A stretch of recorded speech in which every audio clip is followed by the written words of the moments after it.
स्वागत है आपका। आप देख रहे हैं इंडिया टीवी। 8 जून को नरेंद्र मोदी तीसरी बार प्रधानमंत्री पद की शपथ लेने जा रहे हैं और उससे पहले सरकार बनाने को लेकर बीजेपी तैयारियों में जुट गई है। 7 जून को पुराने संसद भवन के सेंट्रल हॉल में एनडीए के सभी सांसदों की मीटिंग होगी, जहां नरेंद्र मोदी को एनडीए का नेता चुना जाएगा। इसके बाद पीएम मोदी की अगुवाई में एनडीए के नेता राष्ट्रपति के पास सरकार बनाने का दावा पेश करेंगे। वहीं पीएम मोदी की शपथ से पहले बीजेपी अपने सभी जीते हुए सांसदों, बीजेपी शासित राज्यों के मुख्यमंत्री और पार्टी पदाधिकारियों के साथ बैठक करेगी, जिसमें सरकार के काम और एजेंडे पर मंथन होगा। इस बैठक में शामिल होने के लिए यूपी के सीएम आज शाम ही दिल्ली पहुंच जाएंगे, जबकि इस्तीफे की पेशकश के बाद देवेंद्र फडणवीस भी आज दिल्ली पहुंच रहे हैं। बैठकों का दौर आज मुंबई में भी चलेगा, जहां एकनाथ शिंदे और अजित पवार अपने अपने जीते हुए सांसदों के साथ मीटिंग करेंगे। तो मोदी सरकार 3.0 का स्वरूप कैसा होगा, मोदी सरकार के तीसरे कार्यकाल में किस किस को जगह मिलेगी, कौन कौन से चेहरे होंगे, इस पर अब अटकलों का बाजार गर्म हो चुका है। इस बार एनडीए के साथ मिलकर सरकार बन रही है। 2 घटक दलों की जो जरूरत है वो बीजेपी भी जानती है कि कितनी अहम है, चंद्रबाबू नायडू और नीतीश कुमार। और जानकारी यह है कि चंद्रबाबू नायडू और नीतीश कुमार की तरफ से अहम मंत्रालयों की जो डिमांड है वो भी की गई है। अब किसकी कितनी डिमांड फुलफिल होती है, क्या बार्गेन होती है, इस पर अब आगे की तैयारियां निर्भर करती हैं। फिलहाल सरकार से पहले मोदी का मंथन, सभी चुने हुए सांसद, राज्यों के मुख्यमंत्रियों के साथ बैठकों का दौर शुरू हो जाएगा। और अब आज की सबसे बड़ी खबर आपके सामने रखते हैं। प्रधानमंत्री नरेंद्र मोदी 8 जून को शपथ लेने वाले हैं। इस बीच बीजेपी ने मंत्रिमंडल का फॉर्मूला फाइनल करने के लिए सहयोगी दलों से बातचीत शुरू कर दी है और इसकी जिम्मेदारी है राजनाथ सिंह, अमित शाह और जेपी नड्डा की। पीयूष गोयल ने भी टीडीपी चीफ चंद्रबाबू नायडू से मुलाकात की है। ये उम्मीद की जा रही है कि आज रात तक मंत्रिमंडल का फॉर्मूला तय हो जाएगा। सहयोगियों के बीच किसी तरह का गतिरोध ना रहे, इसके लिए एक ही फॉर्मूला बनाया जा रहा है। इसके साथ साथ सूत्रों के हवाले से खबर है कि संभावित मंत्रियों का बैकग्राउंड चेक करने की प्रक्रिया भी शुरू हो चुकी है। जिन लोगों को कल होने वाली संसदीय दल की बैठक में हिस्सा लेना है, उन्हें सूचित किया जा रहा है। तो देखिए, मंत्रिमंडल को लेकर अब जो तैयारियां हैं वो तेज हो गई हैं। जिन्हें मंत्री बनाया जाएगा उनके बैकग्राउंड को चेक करना शुरू कर दिया गया है। अपने घटक दलों को साथ लेकर ये सरकार बननी है, इसलिए घटक दलों में किसी प्रकार का कोई गतिरोध ना रहे, इसको लेकर बातचीत लगातार की जा रही है। और जो जिम्मेदारी है वो राजनाथ सिंह, अमित शाह और जेपी नड्डा की है कि वो अपने सहयोगी दलों से बातचीत करें। आइए आपको बताते हैं किन सांसदों को मंत्री बनाना है, किस पार्टी को कितने मंत्री पद दिए जाने। ये जिम्मेदारी अगर राजनाथ सिंह, अमित शाह और जेपी नड्डा की है तो किस तरीके से बात की जा रही है। देखिए, ये 3 बड़े चेहरे हैं भारतीय जनता पार्टी के, जिन पर यह जिम्मेदारी सौंपी गई है कि आप घटक दलों से बात करिए। खासकर टीडीपी चीफ चंद्रबाबू नायडू और नीतीश कुमार से बात की जा रही है, क्योंकि उनकी तरफ से ही हार्ड बार्गेन हो सकती है, क्योंकि ये वो 2 चेहरे हैं जिन पर सरकार कितनी मजबूत है ये डिपेंड करती है। अब सरकार बनाने का फॉर्मूला क्या होगा? देखिए, 5 सांसदों पर 1 कैबिनेट मंत्री होगा, ऐसा फॉर्मूला तय किया जा रहा है। कम सांसद राज्य मंत्री इस बार बनाए जाएंगे, ऐसा फॉर्मूला तय किया जा रहा है। अब ये मंत्रिमंडल का स्वरूप कैसा होगा? आपको याद होगा 2014 के बाद जब 2019 में सरकार बनी थी तो मंत्रिमंडल के अधिकतर चेहरों को बदला गया था। इस बार क्या डिजाइन होगा, किस डिमांड पर सबसे ज्यादा जोर है, आपको ये बताते हैं। देखिए, दोनों ही नेता, चाहे नीतीश कुमार की बात करिए, चाहे आप चंद्रबाबू नायडू की बात करिए, ये दोनों ही नेता अपने अपने राज्य को स्पेशल दर्जा देने की मांग करते हैं, राज्य को विशेष दर्जा देने की मांग करते हैं। और ये मांग एक बार फिर इन दोनों नेताओं की तरफ से उठाई जा रही है। नीतीश कुमार के पास 12 सांसद हैं, चंद्रबाबू नायडू के पास 16 सांसद हैं। और ये 2 नेता ऐसी कड़ी हैं जिनकी मजबूती सरकार की मजबूती पर डिपेंड करेगी। सरकार उतनी मजबूत होगी जितना ये दोनों मजबूत होंगे। अगर हम बिहार की बात करें, बिहार को विशेष राज्य के दर्जे की मांग अगर मानी जाती है तो उसका रास्ता क्या हो सकता है, आइए ये भी आपको बताते हैं। देखिए, वित्त मंत्रालय विशेष पैकेज तैयार कर सकता है। इसके अलावा बिहार को विशेष दर्जा देने का प्रस्ताव आ सकता है। अब पैकेज में क्या होगा? पैकेज में बिहार को 1 लाख करोड़ रुपए दिए जा सकते हैं। 1 लाख करोड़ रुपए 1 साल में रिलीज किए जाएंगे। तो नीतीश कुमार की पुरानी डिमांड है, नीतीश कुमार की प्रमुख डिमांड है और वो बार बार बिहार को विशेष राज्य देने का दर्जा देने की मांग सरकार से करते हैं। पिछली बार जब हाथ छोड़ा था एनडीए का, तब यही बात नीतीश कुमार की तरफ से दोहराई गई थी और एक बार फिर नीतीश कुमार के पास मौका है कि वो अपने राज्य को विशेष राज्य का दर्जा दिलवा पाए। अब आइए बात नायडू की कर लेते हैं। वो क्या डिमांड रख सकते हैं आपको बताते हैं। 16 सांसद हैं। आंध्र को स्पेशल स्टेटस देने का जो दावा है या फिर जो मांग है वो टीडीपी प्रमुख की तरफ से की जा सकती है। केंद्र में 6 से 7 मंत्री उनके कोटे से बनाए जाए, यानी कि टीडीपी से बनाए जाए, उनके चुने हुए सांसदों में से बनाए जाए, ऐसी मांग की जा सकती है। मंत्रियों को मजबूत पोर्टफोलियो दिया जाए। अब देखिए, अहम मंत्रालयों पर नजर है, जो घटक दल हैं उनकी अहम मंत्रालयों पर नजर है और इन अहम मंत्रालयों को लेकर अपनी अपनी दावेदारी पेश करना शुरू कर दिया गया है। इसके अलावा लोकसभा स्पीकर के पद की दावेदारी टीडीपी और जेडीयू दोनों कर सकते हैं। चर्चा यह है कि नीतीश कुमार को रेल मंत्रालय बहुत पसंद है और इसीलिए यह मंत्रालय मांगा जा सकता है। साथ ही नीतीश 4 मंत्री पद की भी मांग कर सकते हैं। लोकसभा स्पीकर पर दावेदारी अभी तो सोर्सेज ये बता रहे हैं कि चंद्रबाबू नायडू की तरफ से की गई है। अपनी पार्टी से वो चाहते हैं कि लोकसभा का स्पीकर बनाया जाए। जेडीयू रेल मंत्रालय की मांग कर सकता है क्योंकि यह जिम्मेदारी जेडीयू संभाल चुका है। नीतीश अपने कोटे से 4 मंत्री की जो मांग है वो कर सकते हैं, यानी वो ये डिमांड रख सकते हैं कि कम से कम 4 मंत्रालय उनकी पार्टी के पास रहें और ये मंत्रालय भी काफी अहम हो सकते हैं। काफी अहम मंत्रालयों की डिमांड इन दोनों की तरफ से की जा सकती है। अब कैसे नए मंत्रिमंडल का फॉर्मूला तैयार हो रहा है, ये सरकार कैसे अपने घटक दलों के साथ मिलकर बनेगी, क्या स्वरूप होगा, सब कुछ आपको बताते हैं इस रिपोर्ट में।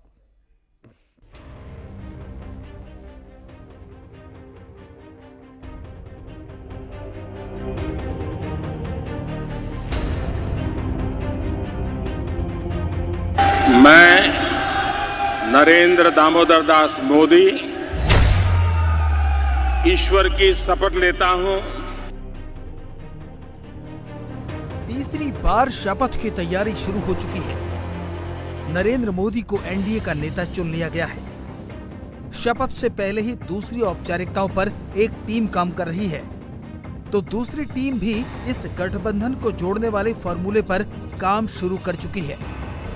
राजनाथ सिंह, अमित शाह और जेपी नड्डा सहयोगी दलों के नेताओं से बात कर रहे हैं। इसके अलावा एनडीए की मीटिंग के बाद चंद्रबाबू नायडू और पीयूष गोयल की मीटिंग हो चुकी है। जाहिर है नीतीश और नायडू दोनों ही एनडीए में रहते हुए अपनी शर्तों को मनवाने में पीछे नहीं हटेंगे। नीतीश कुमार और चंद्रबाबू नायडू दोनों ही अपने राज्यों के लिए विशेष दर्जे की मांग करते आए हैं। दोनों इन मांगों को पूरा करने के लिए पूरा जोर लगाने वाले हैं। खासतौर पर नीतीश कुमार, क्योंकि उन्हें कुछ ही महीने में बिहार विधानसभा के चुनाव के लिए पब्लिक के बीच जाना है। नीतीश के विरोधियों ने तो अभी से दबाव बनाना भी शुरू कर दिया है। एक अच्छा मौका है उनको, किंगमेकर के रूप में अगर हैं तो कम से कम इतना तो होना चाहिए कि बिहार को विशेष राज्य का दर्जा दिलवाएं और पूरे देश में जाति जनगणना करवाएं और जो बिहार का आरक्षण बढ़ाया गया 75%, उसको शेड्यूल 9 में डाल दें। 2 बड़े जो सहयोगी हैं, बिना उनके अब सरकार चल नहीं सकती है, तो काफ़ी दबाव जो है हमको लगता है अगर देने पर पावर है, संख्या भारी है, तो बिहार के लिए तो इतना करना ही चाहिए। सूत्रों के मुताबिक एनडीए के नेताओं की मांग और बिहार विधानसभा के चुनावों को देखते हुए इस मांग पर काम शुरू हो चुका है। नई सरकार जुलाई में बजट पेश करेगी। जानकारी के मुताबिक केंद्रीय वित्त मंत्रालय बिहार के लिए विशेष पैकेज तैयार कर सकता है, जिसमें संभावित रूप से राज्य को विशेष दर्जा देने का प्रस्ताव शामिल होगा। वित्त मंत्रालय बिहार के इस पैकेज को 1 लाख करोड़ रुपए के दायरे में रखना चाहता है, जिसे 1 साल में रिलीज किया जाएगा। अभी ये काम केवल बिहार के लिए किया जा रहा है क्योंकि वहाँ चुनाव है। चंद्रबाबू नायडू भी इस मांग को लेकर दबाव बना सकते हैं। हालांकि सरकार बनाने का फॉर्मूला केवल विशेष राज्य पर ही नहीं टिका है। सूत्रों के मुताबिक हर 5 सांसदों पर एक कैबिनेट मंत्री के फॉर्मूले पर काम हो रहा है। कम सांसदों वाली पार्टी को राज्य मंत्री का फॉर्मूला दिया जा सकता है। इस फॉर्मूले पर काम शुरू हो चुका है। आज देर रात तक इसे तय कर लिया जाएगा। सरकार गठन के लिए जो फॉर्मूला होना चाहिए कि कितने सांसद पर आपको एक कैबिनेट मंत्री या कितने सांसद पर आपको एक राज्य मंत्री मिलना है, उस पर अंतिम मोहर लगा दिया जाएगा। और सोर्सेज के द्वारा हमें जो जानकारी दी जा रही है उसके हिसाब से ये बताया जा रहा है कि उस काम पर ऑलरेडी काम किया जा रहा है, कल तक उसे फाइनलाइज कर लिया जाएगा और वो एक इवन फार्मूला होगा, यानी कि सभी पर वह उसी रूप में लागू होगा। अगर 5 सांसद पर एक कैबिनेट मंत्री दिया जा रहा है तो वो फिर सब पे उस तरह से लागू किया जाएगा और फिर उसी हिसाब से अगर सांसदों की संख्या ज़्यादा है तो दूसरा कैबिनेट मंत्री या एमओएस को के कोटे की बात की जाएगी। ये इस लिहाज से किया जा रहा है ताकि किसी प्रकार का कोई गतिरोध नजर न आए। इस फॉर्मूले के साथ ही ये भी देखा जाना है कि एनडीए के घटक दलों की अपने राज्यों में स्थिति क्या है, उन्होंने क्या वायदे किए हैं और उसे कैसे पूरा किया जाएगा। इसलिए भी नीतीश और नायडू की पार्टी को लेकर ज्यादा माथापच्ची हो रही है। इस बार करना ज़्यादा चुनौती इस लिहाज से है कि एनडीए की सरकार तो पिछली 2 बार भी थी, 2014-2019 में भी, लेकिन इस बार जो गठबंधन की सरकार है वो बहुमत के लिए डिपेंडेंसी वाली सरकार है और उस लिहाज से उस फॉर्मूले को अंतिम रूप देना एक चुनौती वाली बात है, क्योंकि माना जा रहा है कि जेडीयू टीडीपी दोनों ही अपने पॉलिटिकल कंपल्सन को ध्यान में रखते हुए कैबिनेट में उतने बढ़त की दरकार करेंगे। मोदी सरकार का ये तीसरा कार्यकाल पहले 2 कार्यकालों से अलग होगा। इससे पहले 2014 और 2019 में बीजेपी अपने दम पर बहुमत लेकर आई थी, लेकिन इस बार बहुमत के लिए उसे गठबंधन के सहयोगियों की जरूरत है। इसीलिए अटकलों का बाजार भी गर्म है। अटकलें लगाई जा रही है कि लोकसभा स्पीकर को लेकर नीतीश और नायडू दोनों दावेदारी कर सकते हैं। दावा ये भी किया जा रहा है कि जेडीयू अपने लिए रेल मंत्रालय मांग सकता है। नीतीश कम से कम 4 मंत्री पद की मांग कर सकते हैं। ये सिर्फ और सिर्फ अटकलबाजी और कोरी कल्पना है और टीडीपी का जो पहले के एनडीए के सरकार के समय जो अनुभव था उस आधार पर, क्योंकि उनके पास स्पीकर था या बाकी जो पोर्टफोलियो थे उसके आधार पर एक फेक चीज़ चलाने की कोशिश की गई। जेडीयू की तरफ से भी वैसी ही बात कही गई कि रेल मंत्रालय को लेकर बार बार बिहार के दलों में एक आकर्षण रहता है। ये सारी वो चीज़ें हैं जो हमें सोर्सेज के द्वारा जानकारी मिली, जो जिसे हम एकदम कन्फर्मेशन के तौर पर बता सकते हैं कि ऐसी कोई भी बात अब तक नहीं हुई है। बातचीत अभी उस लेवल पर पहुंची ही नहीं है। आज जो भी बैठक हुई, जो बातचीत हुई, जो मुलाकात हुई, वो सिर्फ एक औपचारिक मुलाकात थी। नीतीश कुमार की मांगों को लेकर भले ही अटकलों का बाजार गर्म है, लेकिन एक जानकारी पुख्ता है कि सरकार बनाने की तैयारी के साथ साथ मंत्रियों के नामों की लिस्ट भी तैयार होने लगी है। एनडीए के नेताओं की एक टीम इस पर काम कर रही है। हालांकि इसके लिए पूरे 2 दिन का वक्त बाकी है। इसमें सारे नाम को तय करके और कल शाम के बाद ये बताना शुरू कर दिया जाएगा जिन्हें जिन्हें मंत्री पद की शपथ लेनी है। पहले तो एक फॉर्मूला तय करके और उसके बाद उस फॉर्मूले के तहत बाकी दलों से भी वो नाम लेके और बीजेपी अपने कोटे के जो लोग हैं उनको तो कल शाम के बाद उन लोगों को ये इन्फॉर्मेशन देना शुरू कर दिया जाएगा। परसों संसदीय दल की बैठक होगी और उसके अगले दिन क्योंकि शपथ ग्रहण समारोह लेना है तो ऑलरेडी संसदीय दल की बैठक के लिए जो सभी सांसद हैं उनके पास ये इन्फॉर्मेशन जा चुका है। कईयों का जो हमें सोर्सेज के द्वारा जानकारी मिली कि बैकग्राउंड चेक भी कराया जा रहा है। बैकग्राउंड चेक इस लिहाज से ज़रूरी होता है कि अगर आपको मंत्री बनना है तो उस मंत्री बनने से पहले इंटेलिजेंस की जो रिपोर्ट मांगी जाती है उस काम को ऑलरेडी किया। 2019 में जब नरेंद्र मोदी ने दूसरी बार प्रधानमंत्री पद की शपथ ली थी तब बीजेपी प्रचंड बहुमत के साथ जीत कर आई थी। उस वक्त मंत्रियों की लिस्ट इतनी गोपनीय रखी गई थी कि जब शपथ लेने वालों के चेहरे सामने आए तो सब चौंक गए। इस बार परिस्थितियां बदली हुई हैं, लेकिन मोदी साफ कर चुके हैं कि तीसरे कार्यकाल में भी उनका एजेंडा और काम करने का स्टाइल नहीं बदलेगा। अब देखिए नई सरकार का एजेंडा क्या होगा ये तो साफ कर दिया गया है, लेकिन इसमें चेहरे कौन होंगे ये देखना बड़ा दिलचस्प है। किस किस को एडजस्ट किया जाएगा इसी पर सभी की निगाहें बनी हुई हैं।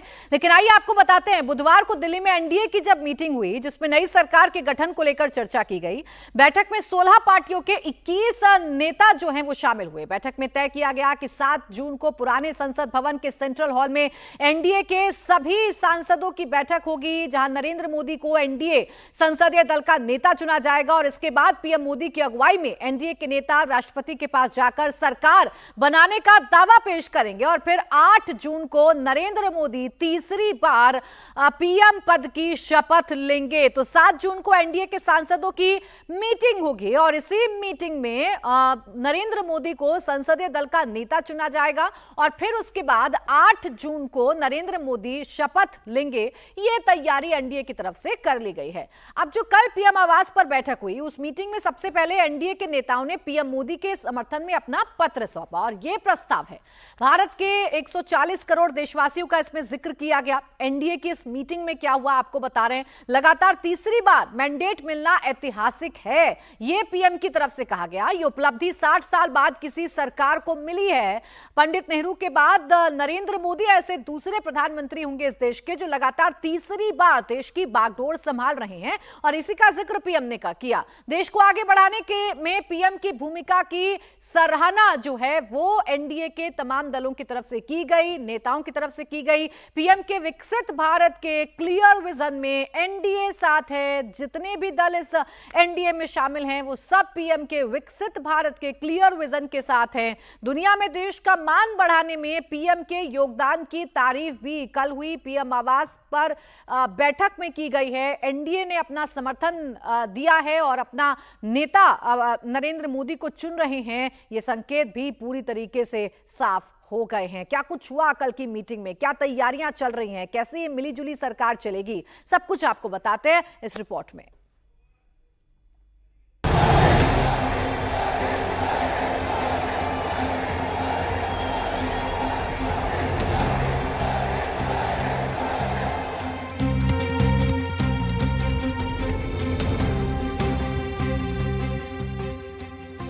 मोदी 3.0 की तैयारी हुई तेज।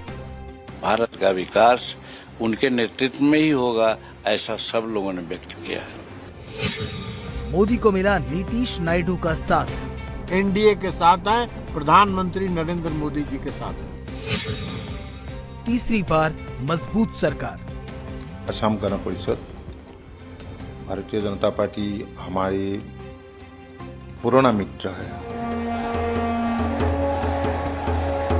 नरेंद्र मोदी तीसरी बार देश के प्रधानमंत्री बनने जा रहे हैं, इसमें तो किसी को कोई शक नहीं। बुधवार को एनडीए की बैठक में इस पर मुहर भी लग गई। सभी साथी दलों ने एक बार फिर नरेंद्र मोदी को अपना नेता चुन लिया। पीएम आवास पर हुई बैठक में एनडीए के सहयोगी दलों के 21 नेताओं ने साइन करके पीएम पद के लिए मोदी के नाम पर मुहर लगा दी।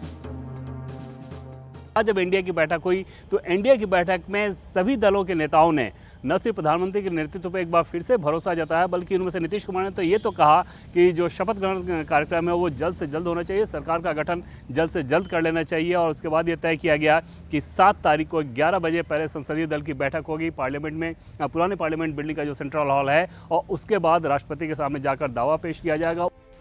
एनडीए को बहुमत मिलने के साथ ही नई सरकार के गठन को लेकर काम शुरू हो गया है। 7 जून को पुराने संसद भवन के सेंट्रल हॉल में एनडीए के सभी सांसदों की मीटिंग होगी। उसके बाद एनडीए के नेता नरेंद्र मोदी की अगुवाई में राष्ट्रपति के पास सरकार बनाने का दावा पेश करेंगे। राष्ट्रपति से मंजूरी मिलने के बाद 8 जून को नरेंद्र मोदी तीसरी बार प्रधानमंत्री पद की शपथ लेंगे। मोदी सरकार में नीतीश कुमार और चंद्रबाबू नायडू को लेकर सबसे ज्यादा अटकलों का बाजार गर्म है, लेकिन एनडीए की मीटिंग में शामिल सीएम नीतीश कुमार ने कहा कि सरकार बनाने में कोई देरी नहीं होनी चाहिए, हमें जल्द से जल्द सरकार बनानी चाहिए।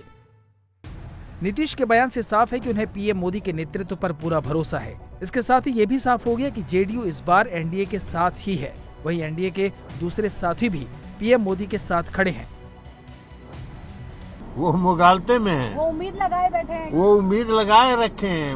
उम्मीद तो ऐसे मुंगेरी लाल हसीन सपना भी देखते थे।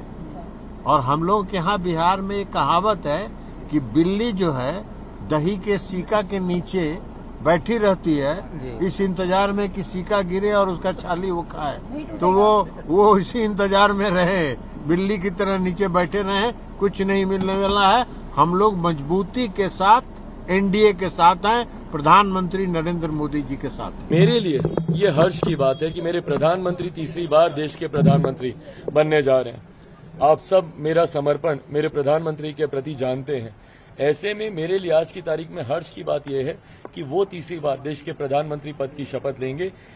मंत्रिमंडल में उनके साथ कौन होगा और कौन नहीं होगा, ये पूर्णतः विशेषाधिकार मेरे प्रधानमंत्री जी का ही है।